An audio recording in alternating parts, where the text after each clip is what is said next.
Last year, the federal government promised to move children out of detention centres. But 5 months on from that promise, there are more, not less, unaccompanied minors incarcerated. Many of them are in a detention centre in Broadmeadows.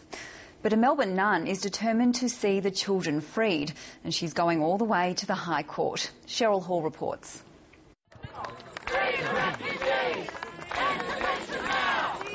Sister Bridget Arthur has come to know many of the 130 teenage boys being detained without their families at Melbourne's Immigration Detention Centre at Broadmeadows. Most of them are 16 and 17, is the simple answer. But I think there are some that are younger than that. There's certainly one 15-year-old, and I was told that there was one 14-year-old. The diminutive Brigidine nun won't be seen at a demonstration like this. She's taking on the Federal Immigration Minister in the High Court to try and force the release of children from detention in Australia. She's told the High Court that some of the boys could have been housed here near the Brigidine's Albert Park convent. Yes. Hello, Paz, how are you? Yeah, that's good. You're coming to get your mail? Yeah, I think you took my meals. This is the place that we've had since 2001 for asylum seekers, and we've had single men here over that time. And this is the place you would have put the children from Broadmeadows?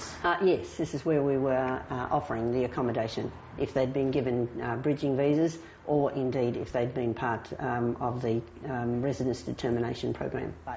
Sister Bridget lost the first round of the High Court challenge in January, even though the government accepted that the boys had suffered significant mental harm in detention in the last 12 months. The incidence of mental illness and self-harm and that extends at times to suicide attempts has been well documented, and certainly it's what any of us who go into the detention centres see.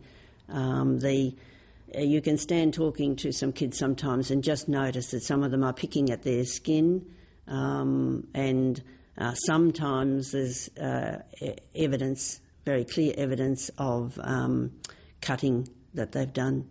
And sometimes they will tell you about other kids who lost the plot.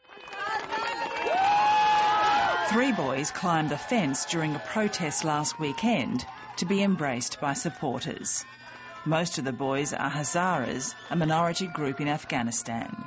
When I visit the kids in Broadmeadows, it's a whole mixture. It's a roller coaster ride often. They try to be as upbeat as they can be.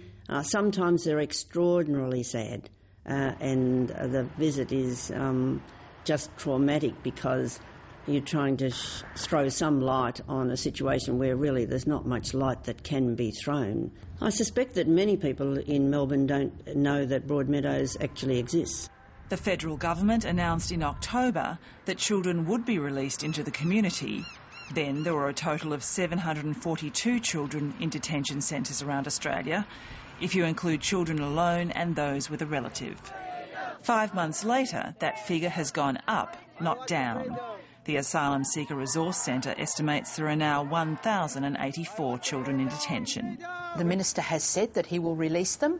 The announcement was made last October. The first releases happened in January. And so far in Melbourne, to the best of my knowledge, 9 teenagers have been released from the MITA. The kids I know, I don't know any who's got a living father. Some of them have no parents at all.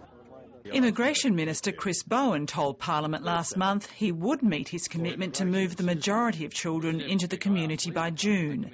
He says the government is still working with other organisations to secure the right housing and services.